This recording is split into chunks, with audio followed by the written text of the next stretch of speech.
अस्सलाम वालेकुम स्टूडेंट, उम्मीद करता हूँ आप सब खैर खैरियत से होंगे। तो बेटा स्टार्ट करते हैं। आज का जो हमारा टॉपिक है वो है नॉर्मलाइजेशन। नॉर्मलाइजेशन में पिछले जो हमारे वीडियो लेक्चर्स थे उसमें हमने उसके दो टाइप्स पढ़े थे, first normal form and second normal form. Normalization में नॉर्मली हम क्या करते हैं, वेल स्ट्रक्चर करते हैं डेटा को, ठीक है बेटा, नॉर्मलाइज करते हैं। तो फर्स्ट नॉर्मल फॉर्म जब हमने क्योंकि हमने डिटेल के साथ किया था मगर फिर भी आपको थोड़ा रिव्यू देता जाऊँ। फर्स्ट नॉर्मल फॉर्म में हमने रिपीटिंग ग्रुप्स को ख़त्म किया था, मल्टी वैल्यू एट्रीब्यूट को। जो एक एट्रीब्यूट में मल्टी वैल्यूज़ थी, आपके पास एक ही एट्रीब्यूट जो मल्टी वैल्यू को कंटेन कर रहा था, उनको हमने क्या किया था, रिमूव किया था।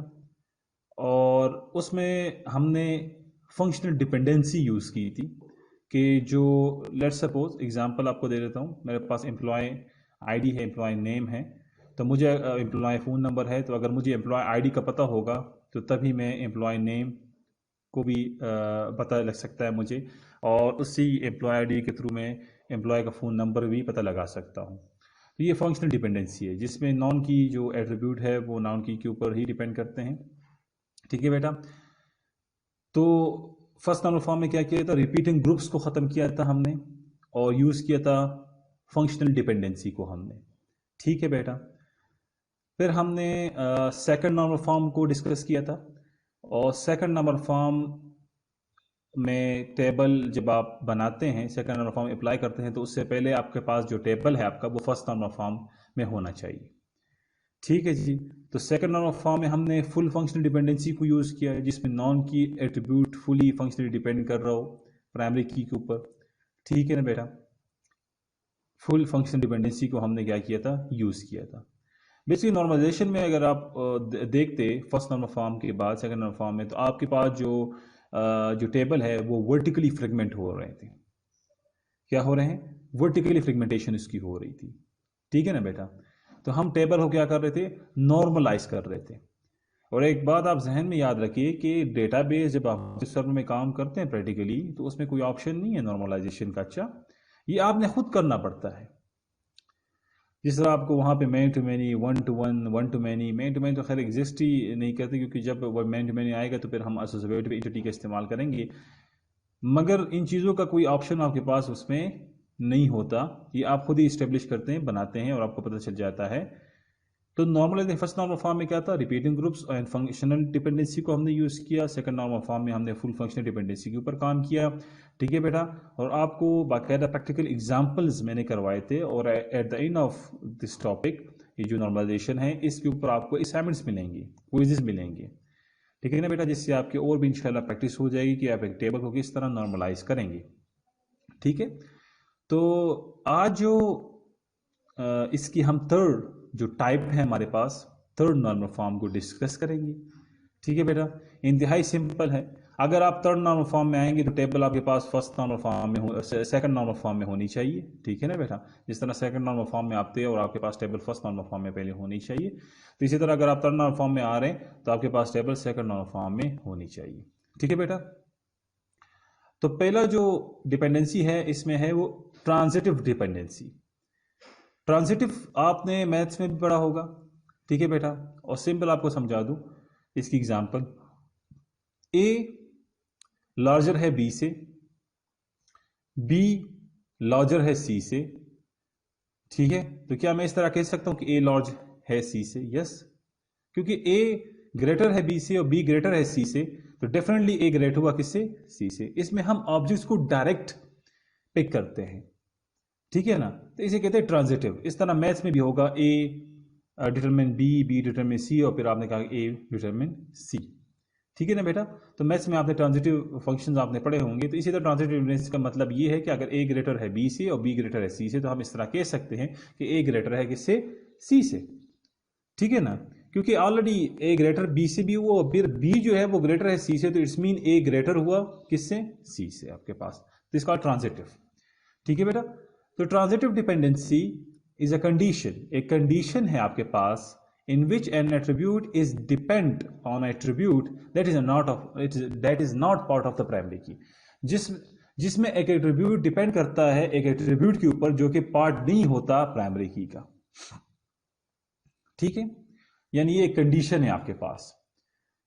फिर बता लेता हूं ट्रांजिटिव डिपेंडेंसी क्या है। Transitive dependency is a condition in which N attribute, जिसमें एक एट्रीब्यूट डिपेंड करता है दूसरे एट्रीब्यूट के ऊपर और that is not a part of primary की, जो कि पार्ट नहीं होता, हिस्सा नहीं होता प्राइमरी की का।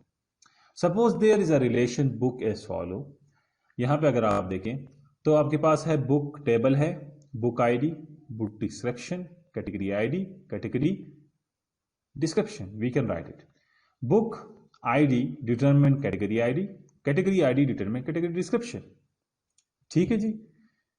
अब क्या होगा, transitive dependency occur when one non key attribute determine another non key attribute, जिसमें एक नॉन की एट्रीब्यूट तय कर रहा है दूसरे नॉन की एट्रीब्यूट को in above relation book ID determine category ID and category ID determine category description. So category description जो है वो ट्रांजिटिवली डिपेंड हो गया किसके ऊपर, बुक आईडी के ऊपर। तो यहां पे हमारी डिफिनीशन क्लियर हो गई कि जिसमें एट्रीब्यूट डिपेंड करता है दूसरे एट्रीब्यूट के ऊपर मगर वो पार्ट नहीं होता प्राइमरी की का। यहां पे अगर आप कैटेगरी डिस्क्रिप्शन देखिए, ये इस प्राइमरी की का पार्ट नहीं है, इसका पार्ट नहीं है क्योंकि ये डायरेक्टली इसके ऊपर डिपेंडेंट नहीं है। ठीक है ना, ये डायरेक्टली किसके ऊपर डिपेंड कर रहा है, कैटेगरी आईडी के ऊपर डिपेंड कर रहा है। किसके ऊपर डिपेंड कर रहा है बेटा, कैटेगरी आईडी के ऊपर डिपेंड कर रहा है।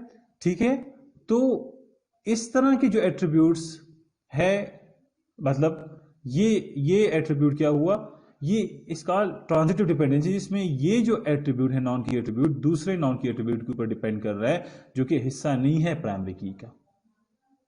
ठीक है, यहां पे देखिए बुक आईडी, कैटेगरी आईडी, फिर कैटेगरी आईडी, कैटेगरी डिस्क्रिप्शन।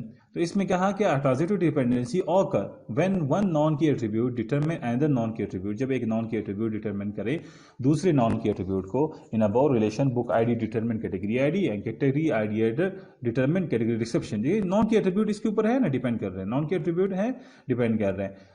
ठीक है जी, और category ID and category ID determine category description. So in this case category description is transitively depend upon book ID, जिसमें category description क्या हुई, transitively depend कर रही है किसके ऊपर, book ID के ऊपर। बात समझ रहे हैं ना बेटा, transitively, क्योंकि book ID क्योंकि determine कर रहा है category ID को। ठीक है ना, तो आप बुक आईडी के थ्रू डायरेक्टली भी ऐसे एक्सेस कर सकते हैं कैटेगरी डिस्क्रिप्शन को, क्योंकि कैटेगरी आईडी पे डिटरमिन कर रहा है किसको, कैटेगरी डिस्क्रिप्शन को। तो मतलब यहां पे ये दोनों एट्रीब्यूट आपके पास सेम है, तो आप इनको क्या कर सकते हैं, इग्नोर भी कर सकते हैं। इट्स मीन जब आप कैटेगरी डिस्क्रिप्शन में जा रहे हैं तो आपको पहले से पता है कि भाई ये बुक आईडी थी, ये इसकी कैटेगरी आईडी है, तो इट्स मीन कि बुक आईडी के थ्रू आप कैटेगरी डिस्क्रिप्शन को डायरेक्टली भी एक्सेस कर सकते हैं। यहां पे मतलब ये है, जिस तरह मैंने पिछले एग्जांपल में आपको बताया कि ट्रांजिटिव का मतलब लेट्स सपोज अगर ए ग्रेटर है बी से तो बी ग्रेटर है सी से, तो इट्स मीन ए ग्रेटर हुआ सी से। यानी इसका तो क्लियर हो गया ना मुझे कि बी भी ग्रेटर है सी से, तो इट्स मीन आपके पास क्या हुआ, ए ग्रेटर हुआ सी से। तो यहां पे क्या है, बुक आईडी अगर डिटरमिन कर रहा है कैटेगरी आईडी को, फिर वही कैटेगरी आईडी डिटरमिन कर रहा है कैटेगरी डिस्क्रिप्शन को, तो इस केस में बुक आईडी डायरेक्टली भी डिपेंड मतलब क्या है, ट्रांजिटिवली डिपेंड कर रहा है किसके ऊपर बेटा, सॉरी कैटेगरी डिस्क्रिप्शन जो है वो ट्रांजिटिवली डिपेंड कर रहा है किसके ऊपर बेटा, आपके पास बुक आईडी के ऊपर। बात समझ रहे हैं ना, ये एग्जांपल के थ्रू और भी आपके पास क्लियर हो जाएगा। मगर मेरा कहने का मतलब ये है कि मैं वो ट्रांजिटिव की प्रॉपर्टी आपको बता रहा हूं कि जिसमें ए अगर ग्रेटर है बी से और बी ग्रेटर है सी से, तो इट्स मीन ए ग्रेटर हुआ सी से। तो यहां पे क्योंकि बुक आईडी डिटरमिन कर रहा है कैटेगरी आईडी को और कैटेगरी आईडी डिटरमिन कर रहा है कैटेगरी डिस्क्रिप्शन को, तो मतलब ये दो एट्रीब्यूट यहाँ पे सेम हुए। तो क्या बुक आईडी जो कैटेगरी डिस्क्रिप्शन है ये ट्रांजिटिवली डिपेंड कर रहा है किसके ऊपर, बुक आईडी के ऊपर। इसमें बुक आईडी के थ्रू आप कैटेगरी डिस्क्रिप्शन को भी निकलवा सकते हैं। ठीक है, अब ट्रांजिटिव डिपेंडेंसी में अगर आप देखें, transitive is a type of functional dependency. Transitive क्या है, टाइप है आपके पास फंक्शनल डिपेंडेंसी की, क्योंकि डिपेंडेंसी तो हो रही है ना, मतलब जो हमने फंक्शनल डिपेंडेंसी स्टार्ट में डिस्कस की थी वो डिपेंडेंसी तो यहाँ पे आकर हो ही रही है। इसमें नॉन की एट्रीब्यूट दूसरे नॉन की एट्रीब्यूट के ऊपर ट्रांजिटिवली डिपेंड कर रहा है। ठीक है ना बेटा, तो डिपेंडेंसी तो हो रही है आपके पास। विच हैपन, आगे अगर देखिए, which happen when T is indirectly form by two function dependency, जिसमें टी जो है इनडायरेक्टली फॉर्म कर जाता है बाय टू फंक्शनल डिपेंडेंसी, दो फंक्शन डिपेंडेंसी से, मतलब यहाँ पे ये हुआ कि बुक आईडी डिपेंड कर रहा है कैटेगरी, कैटेगरी आईडी डिपेंड कर कैटेगरी डिस्क्रिप्शन से, और फिर कैटेगरी डिस्क्रिप्शन ट्रांजिटिवली डिपेंड कर रहा है किसके ऊपर, बुक आईडी के ऊपर। तो ये आपके पास क्या हुआ, टी हो गया, ट्रांजिटिव हो गया, ठीक है। तो यहाँ पे अगर आप देखें तो company CEO age, company functionally depend CEO, CEO functionally depend age. तो क्या मैं कह सकता हूं कि कंपनी डायरेक्टली भी आपके पास यानी एज ट्रांजिटिवली डिपेंड कर रहा है कंपनी के ऊपर। वो किस तरह, कंपनी का अगर एज में निकाल लो तो किसकी एज है, सीईओ की एज है आपके पास, ठीक है ना। मतलब बात तो वही है ना, फंक्शनली डिपेंड हो रहे हैं। तो इसमें अगर मैं एज निकलवा रहा हूं कंपनी के थ्रू तो एज किसकी होगी, सीईओ की होगी आपके पास। बात समझ रहे हैं। यहाँ पे देखिए कंपनी, अब यहाँ पे कंपनी क्या है, माइक्रोसॉफ्ट है, गूगल है, अलीबाबा है, और उसके फिर सीईओ के नाम से आपके पास और उनकी एजेस है, ठीक है जी। ट्रांजिटिव डिपेंडेंसी में अगर आप देखें company determine CEO, if we know the company, अगर मुझे कंपनी का पता है, we know its CEO name, तो मुझे इसके सीईओ का नाम का पता होगा, ठीक है ना। कंपनी अगर माइक्रोसॉफ्ट है तो उसके सीईओ का सत्या, ठीक है, मुझे उसका नाम भी पता है। अगर मुझे कंपनी का नाम पता होगा तो उसके सीईओ का भी पता होना चाहिए, according to this example.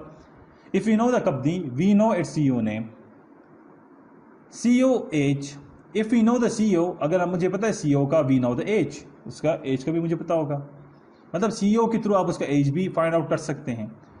Therefore according to rule of transitive dependency, company determine age transitively, age transitively depend on company should hold that makes sense because if we know the company name we know this age। अगर मुझे company का नाम पता हुआ है तो मुझे उसके एज का भी पता होगा, किसकी एज का, सीईओ की एज का। तो ये ट्रांजिटिवली डिपेंड होंगे, ठीक है ना। क्योंकि इस केस में अगर आप देखें तो company determine CEO, CEO determine age, तो इस वाले को हमने क्या किया, खत्म कर दिया। तो कंपनी ट्रांजिटिवली डिपेंड हो रही, एज ट्रांजिटिवली डिपेंड हो रहा है किसके ऊपर बेटा, कंपनी के ऊपर। You need to remember that transitive dependency can only occur in a relation of 3 or more attributes। Transitive dependency हमेशा occur होगी 3 या 3 से ज़्यादा एट्रीब्यूट्स में। यहाँ पे अगर आप एट्रीब्यूट देखें तो 1, 2, 3, क्योंकि कंपनी डिटरमिन सीईओ या company functionally depend CEO, CEO functionally depend age, तो हमने कंपनी और एज को ट्रांजिटिवली डिपेंड कर दिया। सीईओ के जो कि दोनों में कॉमन था तो उसे हमने क्या किया, हटा दिया, ठीक है ना बेटा। उम्मीद करता हूँ आपको इस चीज़ की समझ आ चुकी होगी, ठीक है बेटा। तो ये क्या होगी, ट्रांजिटिव डिपेंडेंसी आपके पास होगी, ठीक है। अच्छा, फिर क्या है, third normal form. In order to convert a relation to third normal form, जब आप किसी रिलेशन को थर्ड नॉर्मल फॉर्म में कन्वर्ट करेंगे तो चंद बातें आप जहन में रखिए। पहली बात जो है, साथ में माइक्रोफोन को भी चेक करूँ, ठीक है। Remove all attribute from second normal form record that depend on another non key field। आप रिमूव करें तमाम एट्रीब्यूट को सेकंड नॉर्मल फॉर्म के रिकॉर्ड से या रिलेशन से जो कि डिपेंड करते हैं दूसरे नॉन की फील्ड के ऊपर जो कि प्राइमरी की नहीं है, ठीक है ना। नॉन की फील्ड वो फील्ड जो कि प्राइमरी की नहीं है। Place them into a new relation, और उसे प्लेस करें नए रिलेशन में, with the other attribute as the primary key, किसी दूसरे एट्रीब्यूट को प्राइमरी की बनाकर। बात समझ रहे हैं ना। पहली बात क्या हुई कि आप क्या करें बेटा, आप रिमूव करें तमाम एट्रीब्यूट को सेकंड नॉर्मल फॉर्म से रिकॉर्ड से जो कि डिपेंड करते हैं किसी दूसरे नॉन की फील्ड के ऊपर, मतलब वो नॉन की फील्ड जो कि प्राइमरी की नहीं है। जिस तरह वहाँ पे काउंट नंबर और स्किल नंबर प्राइमरी की, तो इसके अलावा जितने थे वो प्राइमरी की नहीं थे। और place them into a new relation, और उसे नए रिलेशन में प्लेस करे विद द अदर एट्रीब्यूट, दूसरे एट्रीब्यूट को प्राइमरी की बनाकर, ठीक है जी। तो पहली बात, the account table in second normal form, जो अकाउंट टेबल था सेकंड नॉर्मल फॉर्म में कंटेन कर रहा था some attribute which are depend on non key attribute, जो कि डिपेंड कर रहे थे कुछ ऐसे attribute second normal form account table में मौजूद थे जो कि किसी नॉन की एट्रीब्यूट के ऊपर डिपेंड करते थे। तो फॉर एग्जाम्पल उसमें कौन सा था, ग्रुप सिटी था, ग्रुप सुपरवाइजर था, are depend on a group number, on depend on non key field group number. अब ये नॉन की फील्ड मतलब ये जो ग्रुप नंबर था ये प्राइमरी की नहीं था हमारे पास, मगर जो भी ग्रुप सिटी है और जो ग्रुप सुपरवाइजर है ये दोनों डिपेंड करते हैं आपके पास ग्रुप नंबर के ऊपर, जो कि एक नॉन की फील्ड है, जो कि एक प्राइमरी की नहीं है। तो हम क्या करेंगे, अ new relation can be created is follow, और इसके लिए हम एक नया रिलेशन को क्या करेंगे बेटा, बनाएंगे। बात समझ आई? पहली बात आपको ये करता जाऊं, दो बातें आपने इंपॉर्टेंट ध्यान में रखनी है। एक तो ट्रांजिटिव डिपेंडेंसी मैंने आपको समझा दिया, ठीक है जी, और ट्रांजिटिव डिपेंडेंसी की आपने डिफिनीशन नहीं बोलनी कि क्या है। Transitive dependency is a condition in which N attribute is depend on attribute that is not a part of primary की, जो कि एट्रीब्यूट डिपेंड कर रहा हो एक एट्रीब्यूट के ऊपर जो कि पार्ट नहीं होता प्राइमरी की का, ठीक है जी। तो यहां पे क्या बात हो रही है, अब थर्ड नंबर फॉर्म में कि रिमूव करो ऑल एट्रीब्यूट को सेकंड नंबर फॉर्म के रिकॉर्ड से जो कि डिपेंड कर रहे हो किसी नॉन की फील्ड के ऊपर। तो बात हमारी क्लियर हुई कि नॉन की फील्ड के ऊपर डिपेंड कर रहे हैं। Place them in relation with other attribute as the primary key, और प्लेस करे उसे एक नए रिलेशन में किसी दूसरे एट्रीब्यूट को प्राइमरी की बनाकर। तो यहां पे अगर आप देखिए जो अकाउंट टेबल है सेकंड नंबर फॉर्म में, वो कंटेन कर रहा है कुछ एट्रीब्यूट्स को जो कि डिपेंड कर रहे हैं नॉन की एट्रीब्यूट के ऊपर। फॉर एग्जांपल ग्रुप सिटी हुआ, ग्रुप सुपरवाइजर हुआ, जो कि डिपेंड कर रहे हैं आपके पास किसके ऊपर, नॉन की फील्ड के ऊपर। नॉन की फील्ड मतलब वो एट्रीब्यूट जो कि प्राइमरी की नहीं है ग्रुप नंबर के ऊपर। तो इसके लिए एक नया रिलेशन बनाया जाए, ठीक है जी, और उस इन दो एट्रीब्यूट्स को उसमें रखा जाए और उसमें उसका प्राइमरी की कौन होगा, ग्रुप नंबर होगा, ठीक है जी। आपको यहां पे ट्रांजिटिव डिपेंडेंसी भी नजर आएगी। अब देखिए अकाउंट नंबर, अकाउंट अगर आप अकाउंट टेबल पिछले सेकंड नंबर फॉर्म में देखते तो उसमें ग्रुप नंबर भी था, ग्रुप सिटी भी था, ग्रुप सुपरवाइजर भी था। अब यहाँ पे अकाउंट नंबर है, फिर अकाउंट नेम है, फिर अकाउंट एज है। अब ये वो एट्रीब्यूट है जो कि फुली फंक्शनली डिपेंड कर रही है अकाउंट नंबर के ऊपर। फिर ग्रुप नंबर, अब ग्रुप नंबर को इसलिए यहाँ पे रखा क्योंकि ग्रुप नंबर दूसरे टेबल में है में, क्योंकि उसके लिए हम अलग रिलेशन बना रहे हैं, तो उस टेबल को यहाँ से तो हमने रिलेट भी तो करना है, रिलेशनशिप भी बनानी है।